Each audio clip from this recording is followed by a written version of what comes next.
नमस्कार, आप देख रहे हैं हिंदी खबर। मैं हूं आपके साथ ऋतु भंडारी। बीजेपी के सांसद निशिकांत दुबे ने सुप्रीम कोर्ट पर ही सवाल उठा दिए हैं। निशिकांत दुबे का कहना है कि सुप्रीम कोर्ट अपनी सीमाओं से बाहर जा रहा है। देश में धार्मिक युद्ध भड़काने के लिए सिर्फ और सिर्फ सुप्रीम कोर्ट जिम्मेदार है। अगर हर बात के लिए सुप्रीम कोर्ट जाना पड़ता है तो संसद और विधानसभा बंद कर देनी चाहिए। भारत के मुख्य न्यायाधीश संजीव खन्ना इस देश में हो रहे सभी गृह युद्धों के लिए जिम्मेदार हैं। ये बहुत बड़ा बयान निशिकांत दुबे, जो कि बीजेपी के सांसद हैं, उनकी तरफ से सामने आया। आप जब राम मंदिर का विषय होता है तो आप राम मंदिर में कहते हो कि कागज दिखाओ, कागज दिखाओ। कृष्ण जन्मभूमि का मामला आएगा मथुरा में तो कहोगे कागज दिखाओ। आप जब शिव की बात होगी, ज्ञानवापी मस्जिद की बात आएगी, कागज दिखाओ। मुगलों के आने के बाद जो मस्जिद बने हैं उसके लिए कहते हैं कि आप कागज कहां से दिखाओ। इस देश में धार्मिक युद्ध भड़काने के लिए केवल और केवल सुप्रीम कोर्ट जिम्मेवार है। सुप्रीम कोर्ट का एकमात्र उद्देश्य है show me the face will show you the law. Supreme court अपनी सीमा से बाहर जा रहा है। सुप्रीम कोर्ट की सीमा यह है कि भारत का संविधान जिस कानून को बनाया उस कानून की उसको व्याख्या करनी है, और यदि वो व्याख्या नहीं कर सकती है और सब कुछ के लिए सुप्रीम कोर्ट जाना है तो इस संसद का कोई मतलब नहीं है, विधानसभा का कोई मतलब नहीं है, उसको बंद कर देना चाहिए। अरे जालिमों, सुप्रीम कोर्ट का जजमेंट कानून का मौकफ रखता है। पढ़ो, तुम लोग ट्यूबलाइट हो, तुम्हारे दिमाग में एक ही बात बैठा हुआ है, नहीं मोदी है तो खुदा है। अरे खुदा था, है और रहेगा उसी का नाम। आइन है और रहेगा, मगर इस तरह धमकी देना अदालत को, और फिर गवर्नर प्रेसिडेंट को बोल रहे हैं, उनको बोल रहे हैं अगर नहीं करे तो कानून बन जाएगा। अरे 142 क्या है प्यारे? बीजेपी आइन पर एक फ्रॉड कर रही है और डरा रही है। रिलीजियस वार की धमकी बीजेपी दे रही है। मिस्टर मोदी, कौन रेडिकलाइज हो चुका है बताओ आप। अब देखिए, इस पूरे मामले पर जैसे जैसे विवाद बढ़ रहा है वैसे सवाल भी उठ जाते हैं। सवाल तो सबसे पहले यही पूछा जा रहा है कि आखिर विवाद है क्या, जो बीजेपी सांसद के बयान के बाद से गरमा चुका है। सवाल यह भी कि निशिकांत दुबे ने सुप्रीम कोर्ट को लेकर ऐसा क्या बोल दिया जो सियासत हो रही है। संसद के पास शक्ति, फिर सुप्रीम कोर्ट के पास क्या है। साथ ही सवाल यह भी उठ जाता है कि सांसद ने संसद और सुप्रीम कोर्ट की तुलना आखिर क्यों की है। संसद वर्सेस न्यायपालिका पर बहस इस वक्त क्यों छिड़ी हुई है। धर्मयुद्ध के लिए सुप्रीम कोर्ट क्या वाकई में जिम्मेदार है? अगर है और तो कैसे है। ऐसे में सवाल ये उठ जाता है कि पार्टी ने किनारा तो कर लिया तो सांसद का सहारा कौन है, क्योंकि बीजेपी के सांसद है निशिकांत दुबे, झारखंड के गुड्डा से, जहां पर उनकी तरफ से ये बयान तो दे दिया गया है लेकिन इस बयान के बाद सियासत हो रही है। ऐसे में शायद निशिकांत दुबे ने भी सोचा होगा कि जब वो उच्च न्यायालय यानी कि सुप्रीम कोर्ट पर इस तरह की टीका टिप्पणी करेंगे तो उस दौरान बीजेपी के कई जो आला नेता हैं वो कम से कम समर्थन करेंगे। लेकिन बीजेपी के राष्ट्रीय अध्यक्ष जेपी नड्डा की तरफ से एक पोस्ट किया गया, उस पोस्ट में बकायदा मेंशन किया गया कि पार्टी का इस बयान से कोई लेना देना नहीं है, ये उनका निजी बयान है। लेकिन उसके बावजूद भी इस पूरे मामले पर सियासत हो रही है, क्योंकि दूसरी पार्टी ये कह रही है कि ये उनका निजी बयान हो ही नहीं सकता। अगर निजी बयान उनका होता तो शायद अब तक पार्टी की तरफ से कोई बड़ा एक्शन ले लिया जाता, लेकिन कोई बड़ा एक्शन अभी तक निशिकांत दुबे पर नहीं लिया गया। इसका मतलब कि पार्टी की अंदर से जो सहमति है वो निशिकांत दुबे को मिल रही है, जो समर्थन है वो उस तरह के बयानों से मिल रहा है, जिसके बाद सियासत पूरी तरह से गरमाई हुई है। एक तरफ बीजेपी है तो दूसरी तरफ पूरी विपक्षी राजनीतिक पार्टी है जो लगातार तरह तरह की टीका टिप्पणी कर रही है। लेकिन इस बीच एक और यहां पर ऐसी शख्सियत है जिनके बयान को लेकर खूब जोरों के साथ चर्चा हो रही है, और वो है उत्तर प्रदेश के आपको बता दें पूर्व डिप्टी सीएम जो दिनेश शर्मा, उनकी तरफ से भी इसी तरह का बयान दिया गया, और इस तरह के बयान देने के बाद से लगातार जो सियासत है वो बहुत तेजी के साथ गरमा रही है। लेकिन अंत में सवाल यही उठ जाते हैं कि निशिकांत दुबे ने सुप्रीम कोर्ट को लेकर जो बोला है उसके बाद इतनी जोरों के साथ सियासत क्यों, क्योंकि वो तो उनका निजी बयान है। अब जिसकी जैसी विचारधारा वो उसी तरह से मीडिया के सामने यहाँ पर पेश हो रहा है। लेकिन क्या इस तरह के बयान देने से पहले सोचना और समझना नहीं चाहिए? क्योंकि जब इस तरह का बयान किसी ऐसे राजनीतिक पार्टी की तरफ से दिया जाता है, और वो भी उस समय जब वक्फ संशोधन बिल अभी कानून का रूप ले चुका है, और उसके बाद कई विपक्षी राजनीतिक पार्टियों की तरफ से कई याचिकाएं सुप्रीम कोर्ट में डाली गई हैं, और इसको लेकर पूरी तरह से घमासान मचा हुआ है, क्योंकि उन्होंने न सिर्फ वक्फ का बल्कि राम मंदिर का भी जिक्र किया। राम मंदिर के साथ साथ कई और मुद्दों को भी यहां पर उठाया। उनकी तरफ से ये पूछा गया कि इस तरह के बयानों को लेकर अगर हर कोई सुप्रीम कोर्ट जाएगा तो यहां संसद का क्या काम है, लोकसभा और विधानसभा का क्या काम है। खास पैनल हमारे साथ जुड़ा हुआ है जिनसे आप सभी का परिचय करा दें। चंद्रेश कुमार जी हमारे साथ जुड़ चुके हैं, जो कि बीजेपी के नेता है। एडवोकेट कपीश श्रीवास्तव जी समाजवादी पार्टी के प्रवक्ता। अंश वत्स हमारे साथ जुड़े हुए हैं जो कि कांग्रेस के प्रवक्ता हैं। आप तीनों का बहुत स्वागत हिंदी खबर में। चंद्रेश जी, शुरुआत सर आपसे। भले ही उनका निजी बयान हो, लेकिन क्या इस तरह का बयान देना कोई औचित्य बनता है? क्योंकि एक तरफ उनकी तरफ से बयान दिया गया, उनके दिमाग में कोई भी विचारधारा किसी भी तरह की चीजें हो उसके बाद दे दिया गया, लेकिन यहाँ पर बीजेपी के राष्ट्रीय अध्यक्ष जेपी नड्डा की तरफ से क्लैरिफिकेशन भी दी गई कि भाई हमारा तो कोई लेना देना नहीं है, यानी कि मुद्दा तो गंभीर है। देखिए, सांसद भी भारत का नागरिक होता है और एक नागरिक के तौर पे उनको भी व्यक्ति की आजादी है, उन्होंने अपनी बात रखी है। ऋषिकांत दुबे जी की बात पार्टी की बात नहीं है। पार्टी ने कोई प्रेस कॉन्फ्रेंस करके मीडिया में आधिकारिक प्रवक्ता ने ये बात नहीं कही है, इसलिए उसको आप भारतीय जनता पार्टी से जोड़कर तूल देने का काम मत करिए। लेकिन मैं 2-3 बातें जरूर जोड़ना चाहता हूँ। हमारे साथ वरिष्ठ वकील हैं जो है कपीश श्रीवास्तव जी बैठे हुए हैं। इनको मालूम होगा कि हमारे देश में जब 24वां संविधान संशोधन आया तो 24वें संविधान संशोधन में सीधे मौलिक अधिकारों पर हमला किया गया और कहा गया कि आर्टिकल 368 के तहत हम संविधान संशोधन करके मौलिक अधिकारों को कंट्रोल कर सकते हैं। और तब जाकर ये मामला चला, केशवानंद भारती केस तक हम पहुंचे और केशवानंद भारती केस में बेसिक स्ट्रक्चर ऑफ कॉन्स्टिट्यूशन का जब मॉडल आया, राइट, उसके बाद भी सरकार को सूद न समझी तो 42वें संविधान संशोधन द्वारा अनुच्छेद 368 में सेक्शन 4 और 5 जोड़कर ये कहा गया कि 368(4)(5) के तहत किए गए अमेंडमेंट पर जुडिशियल रिव्यू नहीं हो सकता है। फिर बाद में मिनर्वा मिल्स मामला में सुप्रीम कोर्ट ने उस मामले को, सरकार के निर्णय को, अनुच्छेद 368 सेक्शन 4(5) को रद्द करने का काम किया। तो जो कांग्रेस पार्टी संविधान पर इतने हमले कर चुकी हो, जो इमरजेंसी जैसा कार्य कर चुकी हो और वो उलूल जुलूल बात करे, तो मुझे लगता है कि देश के लोग कांग्रेस को अब विश्वास में नहीं ले रहे हैं। उनकी बातों को गंभीरता से भी लोगों ने लेना छोड़ दिया है। जहां तक सुप्रीम कोर्ट की बात है, सुप्रीम कोर्ट ने कई मामले में अपने ही निर्णय को बदलने का काम किया है। तो कोई बात है कि सुप्रीम कोर्ट ने जो कह दिया वो पत्थर का लकीर हो गया, उसमें कोई बदलाव नहीं हो सकता है।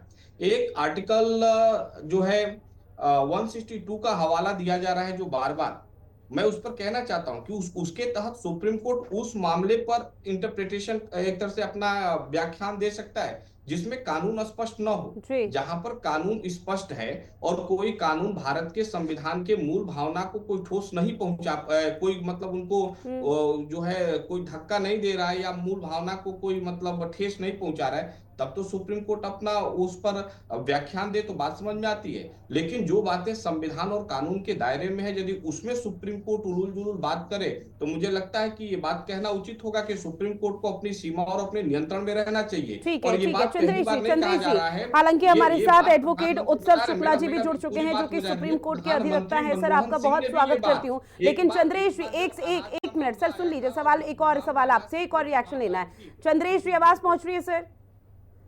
चंद्रेश कुमार सिंह जी, आवाज पहुंच रही है सर?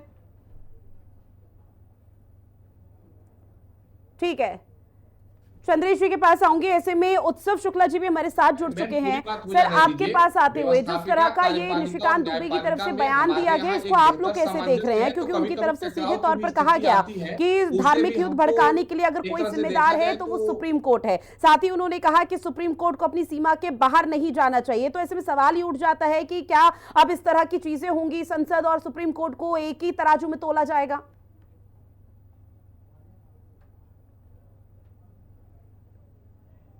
चलिए, उत्सव शुक्ला जी अभी फिलहाल ऑडियो नहीं पहुंच पा रहा है, लौटूंगी मैं उनके पास। ऐसे में कपीश जी, आपके पास आऊंगी। क्योंकि देखिए, विवादित बयान तमाम आते हैं और कई तरह की चीजें करते हैं, लेकिन सर आज इस बात को कहना गलत नहीं होगा कि अगर शायद विपक्ष की किसी भी नेता की तरफ से इस तरह का बयान दिया जाता तो शायद सत्ता पक्ष अभी आप लोगों को आड़े हाथ ले लेता।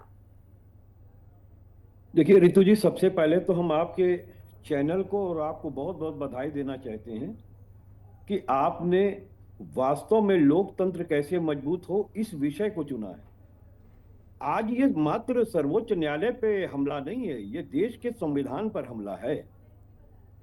और हमारे मित्र चंद्रेश कुमार जी कह रहे थे, लेकिन उन्होंने ये चीज नहीं बताया कि आर्टिकल 13 सब क्लास 2 क्या कहता है।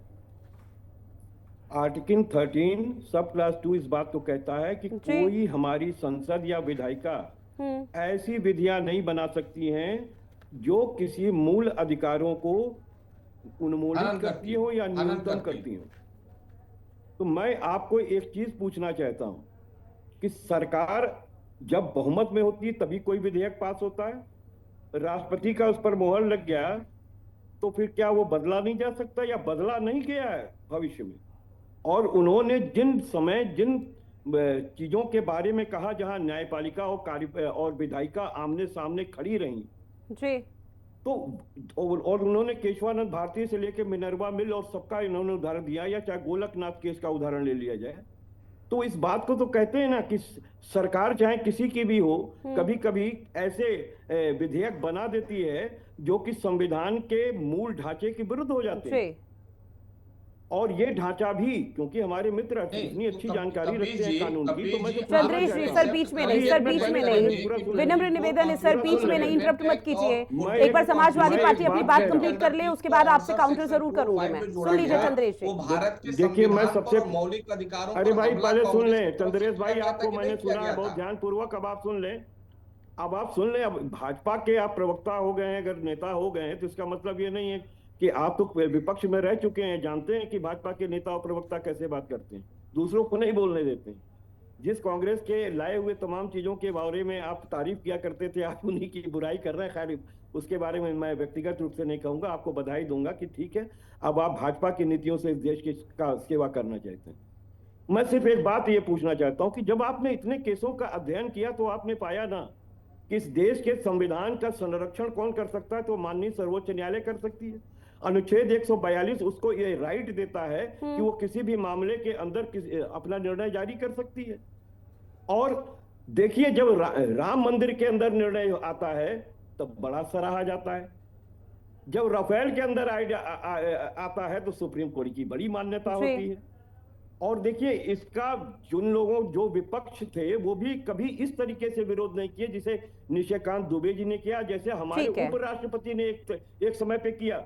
आज आप देखिए कि इन्हीं की वजह से आज टोल आर्मी सर्वोच्च न्यायालय को सर्वोच्च कोठा कह रही है, सर्वोच्च न्यायालय को सर्वोच्च कोठा कह करके और बाकायदा किया जा रहा है। मैं सरकार से पूछना चाहता हूं कि ऐसे लोगों पे कार्रवाई कब होगी जिन्होंने सर्वोच्च न्यायालय की तुलना टोल आर्मी ने सर्वोच्च कोठे से की है? इस पर क्या सरकार मौन रखेगी या संविधान की हत्या बराबर जैसे करती आ रही वैसे करेगी और सर्वोच्च न्यायालय का मान नहीं करेगी? ये साफ बताया है। चाहे उपराष्ट्रपति दिनेश साहब हो, झरकर साहब, या आप देख लीजिए दिनेश शर्मा जी, बहुत प्रज्ञावान व्यक्ति हैं, कैसे वो इस तरीके की बातों को कह जाते हैं, हमें समझ में नहीं आता। किसी व्यक्ति को खुश करने के लिए आप इस हद तक जा सकते हैं? देश के सर्वोच्च न्यायालय के अंदर इस बात को सोचना चाहिए कि देश के सर्वोच्च न्यायालय जो है संविधान की अभिरक्षक है, और अगर कोई कानून मूल अधिकारों को न्यूनतम करता होगा या समाप्त कर रहा होगा या मूल ढांचे के विरुद्ध होगा तो उसको अपास्त करेगी, नल एंड वाइट करेगी। ये सुप्रीम कोर्ट का पावर है। किसको आप चैलेंज करना चाहते हैं? इसके मतलब बिल्कुल। और देखिए भले अपने बातों से निशिकांत दुबे का उस वक्त पर ये बयान सामने आना वाकई में सियासत को और गर्मा देता है, जब वक्फ कानून का पूरा मसला इस वक्त सुप्रीम कोर्ट में है और इस पूरे मामले को लेकर सुनवाई भी चल रही है। ऐसे में कांग्रेस का भी परसेप्शन पहले जानेंगे अंशु जी आपके पास आते हुए, क्योंकि देखिए एक तरफ यहां पर निशिकांत दुबे की तरफ से बयान दे दिया गया और ऐसे में बीजेपी की तरफ से ये कहा जा रहा है कि भाई हम समर्थन नहीं करते, वो उनका निजी बयान है। लेकिन यहां पर आपने चंद्रेश जी को भी सुना, समर्थन नहीं करते इस तरह का जिक्र जरूर किया है, लेकिन इनडायरेक्ट वे में उन्होंने समर्थन भी इस तरह के बयानों का किया और कांग्रेस पार्टी पर बहुत बड़ा निशाना साधा।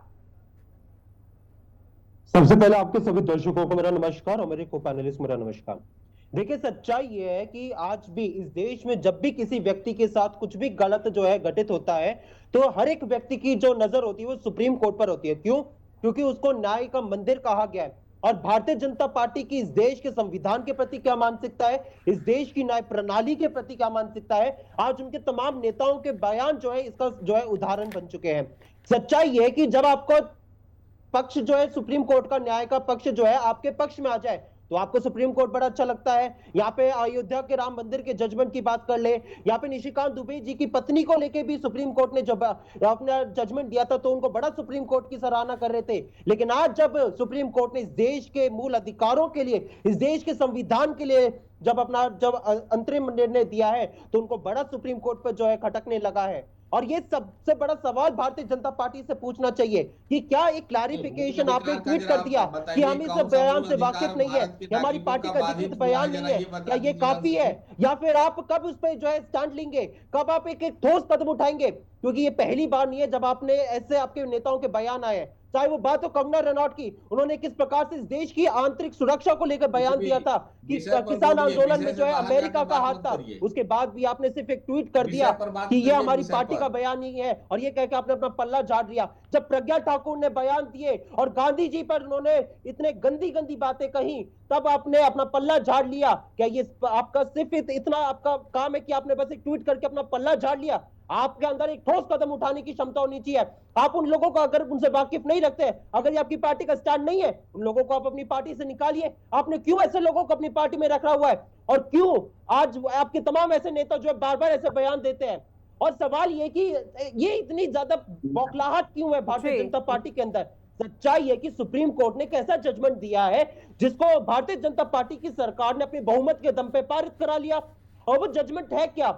उनका अंतरिम आदेश ये कहता है कि आपने, भारतीय जनता पार्टी ने इस देश के जो संविधान का जो बेसिक स्ट्रक्चर है उसका हनन करने का प्रयास किया है। आर्टिकल 15, आर्टिकल 25 जैसे तमाम आर्टिकलों का भारतीय जनता पार्टी का संशोधन जो है वॉयलेशन करता है, और सुप्रीम कोर्ट ने तो उन्हीं सब बातों पे संज्ञान लिया जिसकी विपक्ष जो है बात कर रहा था, जिन मुद्दों को विपक्ष उतारा था, चाहे वो बात हो वक्फ बाय यूजर की, या फिर वो बात हो जो आपने एक बॉडी बना रखी है सेंट्रल काउंसिल की, जिसमें आपने सभी धर्मों के लोगों को शामिल करने की बात की है। तो ये किस प्रकार से जो अल्पसंख्यक है उनके धर्म पे प्रहार करता है, ये भारतीय जनता पार्टी की अल्पसंख्यक विरोधी मानसिकता को दर्शाने का काम करता है। और मैं आपका बस 10 सेकंड और लूंगा अपनी एक बात को खत्म करके।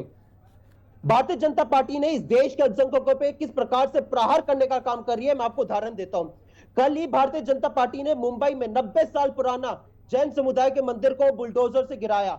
ये उनकी जैन विरोधी मानसिकता को दिखाता है। आरएसएस ने अपने मुखपत्र में, ऑर्गेनाइजर में किस प्रकार से कैथोलिक चर्चों की जमीनों को लेकर अपनी बात की है कि उनकी क्रिश्चियनों के प्रति जो मानसिकता है वो दर्शाता है, और किस प्रकार से वक्फ संशोधन के तहत उन्होंने ठीक है सर, फिलहाल अभी निशिकांत दुबे की विचारधारा और उनकी मानसिकता को लेकर ये डिबेट रखी गई है कि अब उन्होंने जो बयान दिया है उसके बाद कांग्रेस पार्टी का क्या रिएक्शन है। ऐसे में उत्सव शुक्ला जी, सर मैं आपके पास आते हुए, क्योंकि देखिए झारखंड के गोड्डा से बीजेपी के सांसद हैं निशिकांत दुबे, उन्होंने सुप्रीम कोर्ट को लेकर एक ऐसी टिप्पणी कर दी जिसके बाद सियासत हो रही है। क्योंकि आप सुप्रीम कोर्ट के अधिवक्ता हैं, तो सर ऐसे में समझने की कोशिश ये कि आप इस तरह के बयानों को कैसे देखते हैं?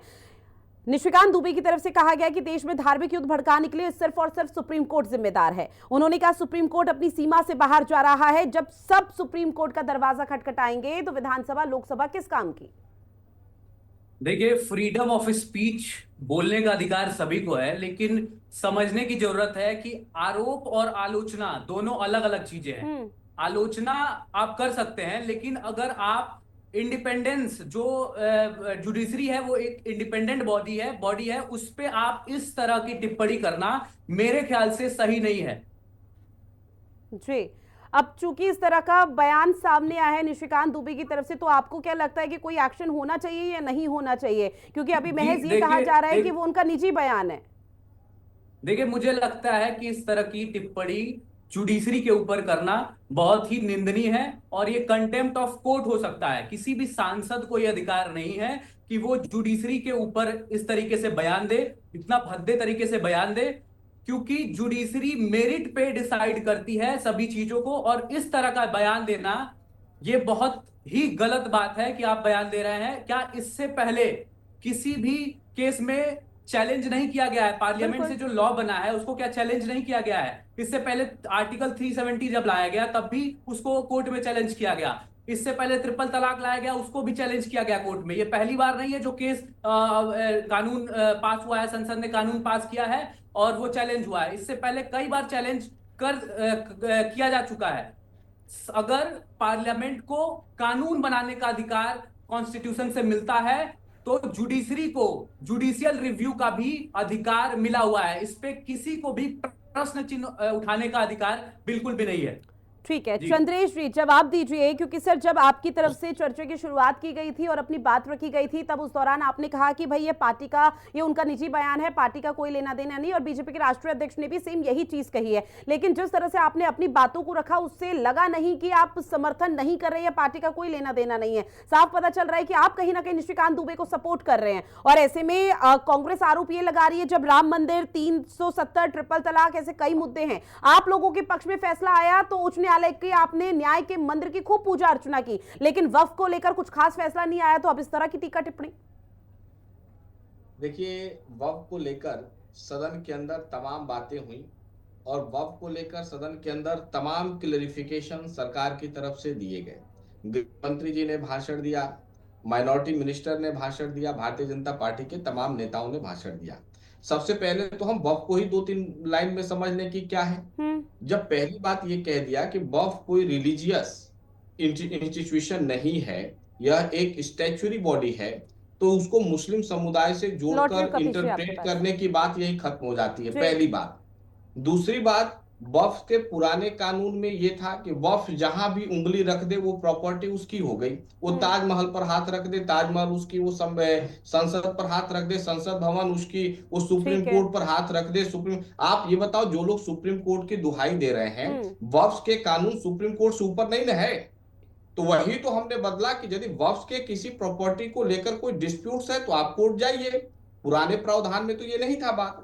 तो हमने वक्फ को गरीब, मजदूर, शोषित, वंचित मुसलमानों के हक में कानून जब बनाने का काम किया तो कांग्रेस के सीने में दर्द हो रही है, और दर्द पहली बार नहीं हो रही है। 370 को हमने अमेंडमेंट करने का काम किया, कांग्रेस के सीने में दर्द हुआ। मुस्लिम महिलाओं को न्याय दिलाने के लिए ट्रिपल तलाक को लेकर कानून लाए, इनके सीने में दर्द होने शुरू हो गए। और जब भी इस देश में ओबीसी को हमने आयोग को संवैधानिक दर्जा देने की बात हुई, कांग्रेस के सीने में दर्द होने लगा। जो जीवन अभी भर कहां और ओबीसी किसके को दर्द हो रहा है? अभी तो निशिकांत दुबे की तरफ से बयान आया है ना, अभी तो निशिकांत दुबे खुद सुप्रीम कोर्ट पर सवाल उठा रहे हैं। एक मिनट में कपिल सर हंस रहे हैं। समाजवादी पार्टी पिछड़ों के आंदोलन के रूप में उभर कर आई, किसके खिलाफ? भारतीय जनता पार्टी के खिलाफ नहीं आई, कांग्रेस के खिलाफ आई थी। ये अलग बात है या साठगांठ है? समझिए, मेरी बात को सुनिए। जब देश के संविधान, जो कानून बनते हैं वो देश के संविधान के अनुरूप बनते हैं। अब किसी पत्रकार ने निशिकांत दुबे से देश के जो कानून बन रहे हैं वो संविधान के अनुरूप बनते हैं, लेकिन इसका मतलब ये नहीं हो जाता कि सुप्रीम कोर्ट पर किसी तरह की टीका टिप्पणी या कुछ इस तरह का बयान दे दिया जाए जिसके बाद ऐसी स्थिति देश में बने जो कि अनुकूल ना रहे और नकारात्मक तस्वीरें सामने। बहरहाल मेरे पास समय की कमी है, चर्चा को मुझे यही खत्म करना होगा। आप सभी मेहमान जुड़े और इस महत्वपूर्ण विषय पर चर्चा की, उसके लिए आप सभी का बहुत शुक्रिया। खास पेशकश में इतना ही। आप बने रहिएगा हिंदी खबर के साथ। नमस्कार।